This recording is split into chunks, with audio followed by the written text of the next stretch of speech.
But there's another movie dominating the box office. It wasn't Indiana Jones. It's called The Sound of Freedom. The film's based off the true story of Tim Ballard, a former Homeland Security special agent who saved kids from an international sex trafficking ring. This movie zeroes in on the multi-billion-dollar human trafficking industry and honors a hero, someone who saved children from sex slavery. But to the media, this person isn't a hero. Someone who rescues kids from pedophiles is a villain. Whatever. These films are created out of moral panics. They're created out of bogus statistics. They're created out of fear. And with something like Sound of Freedom, it specifically is looking at QAnon concepts of these child trafficking rings that are run by the high-level elites. For some reason, the entire media is smearing this movie as a dangerous conspiracy theory.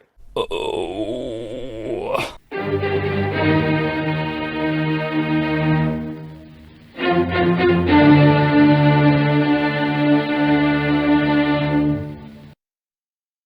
Well, hello kiddies, it's your friendly neighborhood watchman, here with you today to talk about The Sound of Freedom, the film that every decent human being should see, and for some nefarious reason, the mainstream media, many politicians, and those on the left are ignoring, downplaying, or discrediting. It's beyond the pale, it is shameful, it's despicable, and sadly, not surprising. Nothing surprises me anymore, as I'm sure neither does it you. What with the two-tier justice system we have in this country, the obvious politicized federal agencies, there was videos going viral in regards to theaters refunding tickets for various reasons. AC doesn't work. At some point today, the tickets got refunded to my friend and we couldn't figure out why. So we come anyways to the theater after dinner and they're like, oh, well, we refunded all the tickets because there's no air conditioning in our theaters. There was air conditioning in the lobby, there was air conditioning in the hallways, there was air conditioning in the bathrooms, not the theaters. I smell something stinky. So I've been seeing all over TikTok that people are going to watch the movie The Sound of Freedom, and these weird things are happening, like random emergency evacuations, the air conditioning not working and having to leave the theater. And I thought, no, that's probably just something that's happening in other theaters and other places. So I took me and my daughters to go watch The Sound of Freedom today, and about an hour and 20 minutes into the movie, we get a random emergency evacuation. None of the staff knows what's going on. The mall wasn't being evacuated, just the theater. All they did was refund us our money. Lights kept on as the movie played, etc. I don't know what's going on here, but first off, the AC was out like when we went to watch the movie, and I'd seen someone else post something too that also saw it at an AMC, and their AC was out, and like as soon as we walked into the theater, it was hot as heck. I literally brought a sweatshirt and I was like sweating. And then we realized, like, it took us a while to actually realize it, but they didn't turn the lights off. They literally had the lights on. They kept the lights on the entire movie. Who does that? Like, they don't want you to see this movie. They were trying to make it like not enjoyable. No. Like they were trying to make it unenjoyable. What do they think? We're just going to be like, oh, the lights are on, we're going to leave. Like, no. Go watch Sound of Freedom and people on the left immediately mock conspiracy, QAnon nonsense, while the filmmakers made a statement supporting AMC. As someone commented, it is not beyond plausibility that some local managers, assistant managers, or whomever that work in a theater may sabotage the viewing experience. We all know there's got to be at least one pedophile working in one theater that hates that fact that is being played. At least one. But that being said, I would agree that it's just coincidences, because AMC in fact expanded their showing of the film. Too many coincidences, however, do begin to form a pattern. There is no more sitting on the fence. No! But I digress. This movie, despite shady attempts to squash it, has been a banger in the movie theaters, mostly by word of mouth, because the majority of the mainstream media isn't championing this film. as they should be, much to their shame. But with that said, let me dive into this article that I'll be reading for the first time. The byline is by Jacob Smith with the headline, Sound of Freedom Review, 2023's most powerful film the media tried to bury and discredit. The Walt Disney Company has thrown a lot of crap into movie theaters. Brother, you can say that again. Over the last several years. But the one film that they didn't want you to see was Sound of Freedom. What a shock, said no one. That's not a Disney show. A movie that was shot in 2018. Look at that. It's over 5 years ago, and it's just in the theaters this year, 2023. And some clowns on mainstream media wants to talk about QAnon conspiracies. No one heard about QAnon in 2018 when this film was being made. But forgive me, I diverted off into a rant. Stay on target. Back to the article. A movie that was shot in 2018 under the 20th Century Fox banner was shelved by Disney after the merger. This is the problem with mega companies swallowing up other companies. If 20th Century Fox film still existed, it would have been in a theater, no problem. But Disney got it. Of all the studios, the most woke one took control of it. And this is what we have. In the years that followed, members of the media began to smear the credibility of Tim Ballard and his outfit, Operation Underground Railroad, an anti-sex trafficking organization that has conducted multiple sting operations around the world, and which a few years back, the media was calling him a hero. Shows the two-faced hypocrites that they are. Media outlets such as Vice News and Slate criticized the organization and questioned its legitimacy by trying to connect the organization to, and what we were saying earlier, QAnon. The media sought to damage the credibility of Tim Ballard and his efforts to expose child trafficking around the world. I mean, even if you have half a brain, you should know that trafficking exists. Sex trafficking exists, and therefore it shouldn't be a stretch that child sex trafficking also exists. To continue, the media despised Operation Underground Railroad, claiming that they were affecting, quote, legitimate sex workers, end quote. Can you believe this? Can you believe this? Child sex trafficking and child sex abuse is a global billion-dollar operation that is not just controlled by drug cartels, but an industry that is controlled by the most powerful people in the world. A film that exposes the sexual abuse of children around the same time that Jeffrey Epstein, a mysterious billionaire with connections to an alleged pedophilia ring involving the world's elite, wasn't a good look for big media. It is clear why people in high positions of power did not want anyone to watch this movie.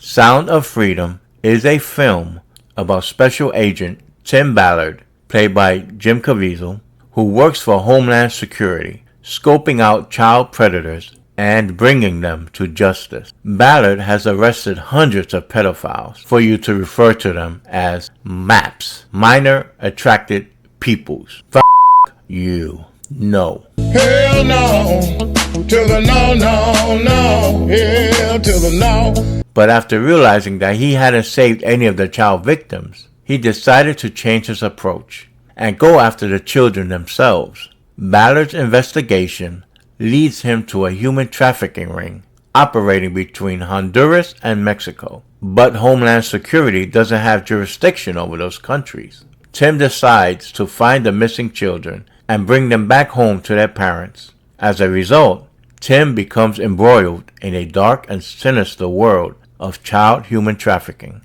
leading him down a path that will put his fate and his will on the brink. Heavy stuff.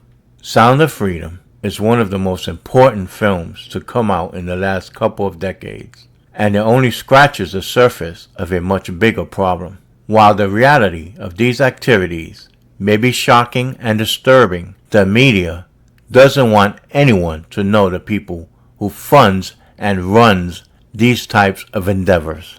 This film forces the audience to accept the reality that they can no longer ignore. While it is not sexually explicit, much of the content of this movie is very hard to watch as it puts children in compromising positions. It's not the portrayals that make these scenes uncomfortable. It is the reality that this is happening to children every day in Africa, the Middle East, Eastern Europe, and the United States of America. Many call this a faith-based movie, but the faith comes from coming to terms with the evil in the world and knowing the way that you can fight pure evil is for pure goodness. Quote, God's children are not for sale, unquote. The verdict. Sound of Freedom is the most powerful movie that you will watch this year. The acting is well done, the cinematography is stellar, and the most important aspect is that the heart that went into making this film is undeniable. More heart than you can see for your average $300 million big budget Disney movie that got propped up because they don't want anyone to pay attention to this film. Come on. Sound of Freedom is destined to make you sick, to make you angry, and to make you cry. But this film is the tip of the iceberg of a much bigger glacier. If every major media organization in the world wants you not to watch something, that is exactly what you need to be watching. A freaking man. Yes, go watch that movie, folks, if you haven't already. And let's, as we normally do, go to the comment sections and see what folks have got to say. The first comment is facts or not, 100% accuracy or not. This is a human tragedy and a crime that needs to be spoken about and in the public eye.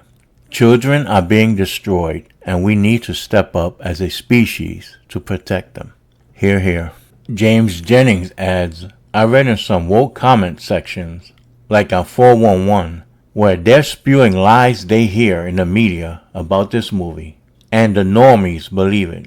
Please stop over to 411 Mania and use the truth you learn here at Bounding Into Comics to set the normies there straight. Well, we know there's sheep out there. They'll believe whatever the mainstream media tells them. And the mainstream media knows it. That's why they spew out lies. Next comment from Quit Hit is a quote. If every major media organization in the world wants you to not watch something, that is exactly what you need to be watching. End quote. Truer words were never spoken. And from familiar Biden's bicycle.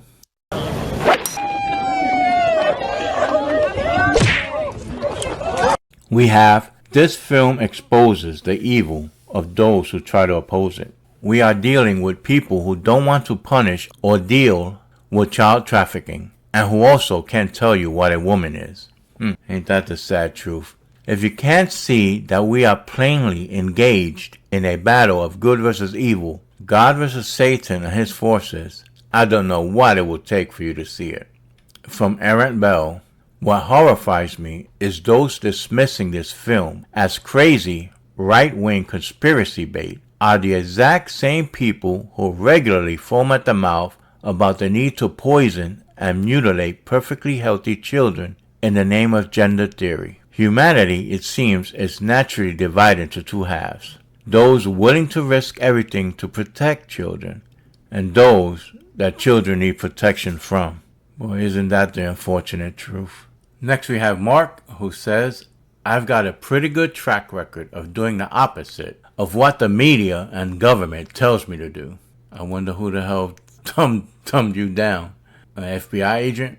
Next up is Jones Rant, who says, the thing I really took away from this well-done film is how it was nearly buried. It says more to me than the film itself. That's Hollywood for you. You got that right, sister. From Shibatoshi we have, I have no funny comment for this movie. It was that good. The Judging Crow opines, it's Hogwarts Legacy all over again. The more the access media try to bury this film, the more people go to watch it.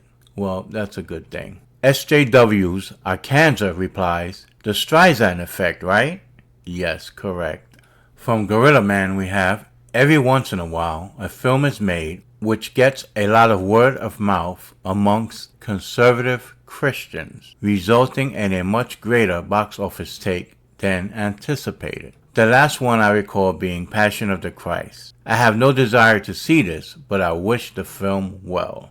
What the hell is child trafficking have to do with conservative Christians? I mean, that's sad if only conservative Christians form the majority of people who actually care. That says a lot more about people like Gorilla Man, atheists, secularists, agnostic, whatever the case may be, who really don't care much at all about this subject to even watch the film. Marcus Woodson also quotes, "If every major media organization in the world wants you to not watch something, that is exactly what you need to be watching," unquote. So true. If every major media and federal government agency in the U.S.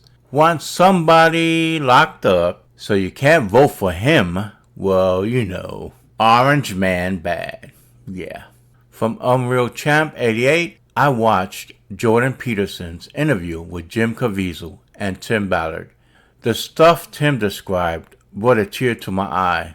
Just awful stuff, and yet there are people trying to smear his name, reputation, and the good he is trying to do. There are days when I understand why God sent the floods and raised Sodom and Gomorrah.